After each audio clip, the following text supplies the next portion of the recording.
Hey, good morning, everyone. I'm doing some updates, just global macro. I'm going to split up these videos. I'm going to do equities here first. So, um, several durations and time frames we're playing. So we've been largely day trading equities around short the Russell, long Nasdaq. Yesterday was a good example. Sold the Russell early. It kind of sold off. Meanwhile, the Nasdaq was actually rallying. So we were long the Nasdaq, short the Russell, and kind of traded both of those around. It's kind of a slow day. It was kind of a typical Monday. Didn't really get nothing to really write home about. But I just want to talk big picture. So when we do our top-down analysis, there's a few things I want to highlight. So I guess we can do S&Ps first. This monthly cycle, there was a lot of talk around these.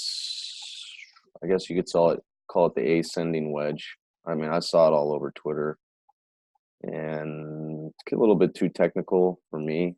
But I think it does illustrate the fact that there's a huge gap between where this trend continues to hold and any type of correction to levels that we saw to start the year in 2018. And the cycle peaked in October, November.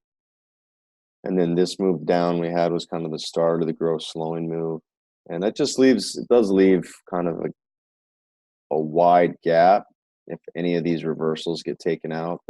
But that's the thing, is that until they get taken out, it doesn't do anybody any good to be talking about price projections way below the market. So we just need to listen to the market and then trade it accordingly if and when we do break the reversals. So let's just look at the cycles. I mean, the monthly cycle is pretty high. Last time we were up here, well, this is what I want you guys to notice. So this was a pattern in global macro when growth was accelerating and inflation was largely sideways to decelerating. So we were very bullish here on equities, high beta. All right, but then the cycle peaked September, October 2018, and now we're in a growth slowing mode. Now we've had a pickup of inflation since the Fed pivoted. We were in this deflationary move. Fed pivoted, commodities started to do better, oil's done a lot better. So you're more in a stagflation environment versus coming off the peak in September, October. It was growth slowing and deflation or falling inflation, however you want to categorize it. So we're not in that phase just yet. I think you're going to get it again at some point this year. But my point is that when the cycles were high and rising, so you can chart the higher lows on the cycle, which is helpful. But each one of these downturns on the monthly cycle didn't really produce much. It kind of was a little bit of reaction. Well, here in 2015-16, we had growth slowing again. But then the economy started to pick back up. So during this whole period, that's not time to be looking to be short equities with a monthly cycle. And each one of these downturns didn't produce much. 1 month down, maybe 2 months down, start of 2018. But this is a different story since we peaked in growth. So this last monthly cycle, when it crossed, it didn't produce much. I mean, we double topped and the market tried to come back to retest some of these reversals, these higher lows. I'm going to show you guys on the smaller time frame in a minute. But we really didn't get anywhere as far as what the bears wanted to see. But now we're setting up really high again on this cycle. So from a stochastic oscillation standpoint, you can get a downturn in the cycle. We care more about this rhythm of time versus the levels when the cycle crosses, but it is worth noting that, I mean, when you have a move from 40, 50 down here, and then we're all the way up at 96 on the slower percent K. That's a pretty extended move.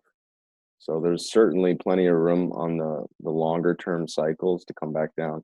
And that's kind of what I think, without the scenario build too much, but I think that is lining up with the economies turning back down, and a lot of the data and some of the stuff that you could follow on the fundamental side, a lot of that cyclical data is kind of setting up to maybe roll back over second or third quarter of this year. So I think that monthly cycle would make a lot of sense. But again, we just have to time that more with the actual break on the monthly and weekly reversals. So the best thing to know is that, okay, the monthly cycle's back high. I need to be aware of it. Plus your RSI is at decent levels. When we go to a weekly chart,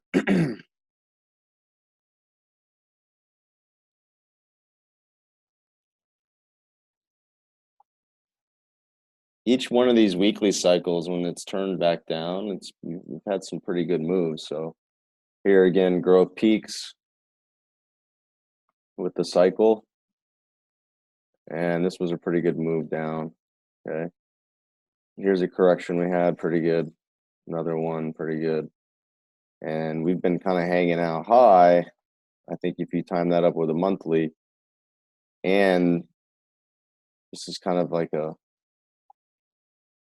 this is kind of creating an inflection point. Sometimes when you have the oscillation, so you're getting your cycle, your count like a metronome, right? Boom, boom, boom, boom. Those are pretty equidistant in a rhythmic fashion apart. Okay, but just noticing the actual oscillation and how it's tracking just like you would in price on a higher, at an apex, an ascending triangle or pennant formation. The longer it kind of ribbons up here, the bigger the chance you have a very swift, directional, clear-cut cycle back down. So that's what I see on the weekly. You got a high monthly cycle, a high weekly cycle. Your RSI on a 14-day basis is back, 14-period basis on the weekly is back high. So you don't really need that to tell you that we're extended, right? But again, here's the 8. Anytime we start to break the 8 on the daily, we've only spent a couple days below it, and it's been right back up. So these are all the reversals that matter to me. You call them support zones, but these are basically what's holding a lot of the trend intact.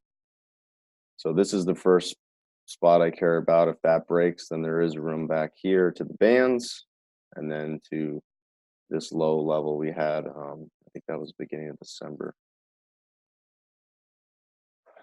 So high monthly cycle, high weekly cycle, daily cycle looks like it may be opening back up to the downside here, the latter part or mid point of this week into the latter part of the week. And again, the direction of the 8 is rising and ascending.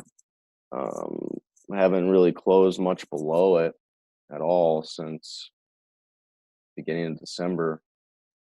Closes matter. Now you can also see this is what we call phase 2, possible top with the lower high. Sorry, yeah, phase 2. These are phase 1 higher highs. This is phase 2, and then if we actually take out this low, this would be a phase 3 reversal. So the lower lows now that matter, and I talked about it before, is around 3,200 in S&Ps. So you can see there's a little bit of an inverse head and shoulders. That's just a concept. The pattern specifically isn't the key. It's the idea that the market's struggling to make a new high. So if this is a right shoulder, here's all your higher lows.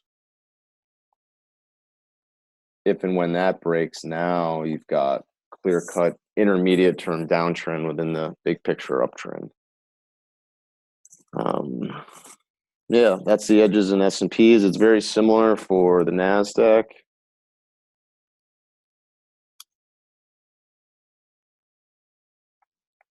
Okay, you can see, let me just go to the monthly real quick. Monthly,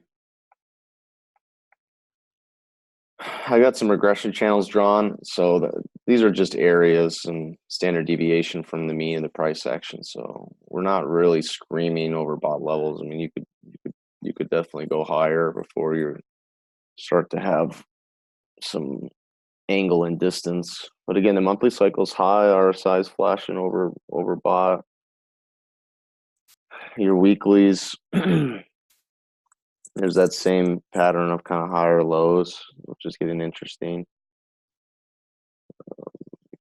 So it's certainly, from a cyclical perspective, setting up for a potential, multiple week move back down. And the timing on that, again, is just watching these higher lows. So just because something's overbought doesn't mean it's a short. So we've chose to play the Russell a little bit short, contrarian short, and the Nikkei. Nikkei was kind of the first to actually roll over last week. But I'm still long S&Ps. I'm still long the Dow. I'm along the Dow since we had this big pullback. What was it, last May?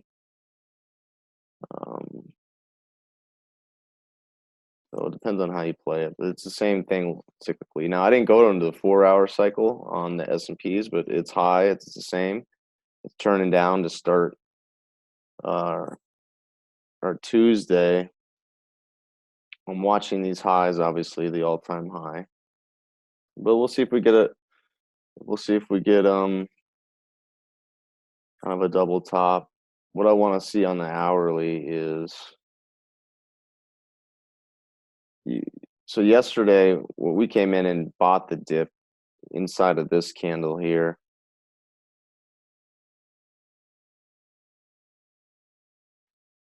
Inside of that candle. So you can see the near term. This was the trend up, near term trend up all morning. We're moving sideways now. If you can start to take out these lows from right here, then that's going to set you up near term bearish. All right.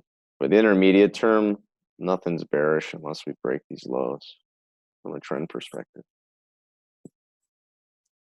So I'm actually still long the NASDAQ right now, left over from my long from yesterday. And that's, to me, it's more of a day trade, tiny core position. But I am leaning a little bit short the Russell. So my plan is I'm either going to ride, if this starts to pick back up with the 30-minute and 15-minute cycles, we'll see how we trade on the open. You can see the 30-minute cycles turning back up. 15-minute was low. It just crossed back up. I actually might even add to this here pretty soon. I bought another lot here on this dip into the 200. So if this starts to go, I mean, you can kind of look at this trend we've had all morning. If we start to get a little bit above here, I mean, they could sell it off pretty easily on the open. But cyclically, it looks like we might be in another 1 to 2 hour uptrend. I'll probably just look to stay with the 1 minute and 5-minute trend if we can poke a little bit higher. So I'm just trading the two around. Short the Russell, I would add to that and get heavier if we were to crack those lows I just highlighted right here. If you look at it on the Russell, it's maybe confusing to some people who it's like, well, you want to be long and short? I mean, aren't you basically flat? And it's like, no, it depends on how we're adding and reducing the position. So I can sell. This is a 30-minute chart. Look, you failed right at pi here overnight. I can sell this pop, cover some, sell the pop, cover some, sell the pop, cover some.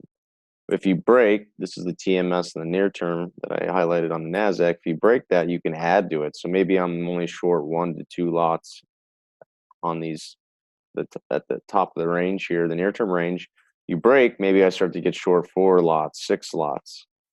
And maybe I'm only long 1 or 2 on the NASDAQ. So how you play it and pairing my size bigger in the direction of whatever it is that's moving, great. It was the opposite.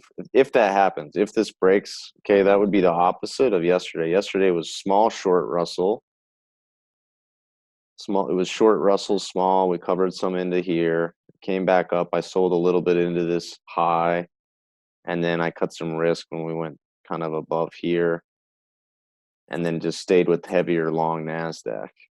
So it was almost the opposite of what I was just explaining. Anyway, guys, so those are the big levels that matter. Still on the downside, we haven't really broken anything. We'll see whether or not we get kind of that right shoulder to the head and shoulders, phase 2, lower high type of topping pattern, if that's what wants to materialize. And then our cycles are high. So I am still looking for, I would love to see a big picture turn down in equities, but whether or not I want to see the volatility and that risk off move doesn't really matter. We just have to time it with, again, the break and the reversal. So I'll do a highlight, obviously, if and when that happens. If you guys are like this, I would join our Cycle Edge membership. It's kind of my flagship low-cost entry to get involved with us. You get real-time alerts on pretty much everything global macro, even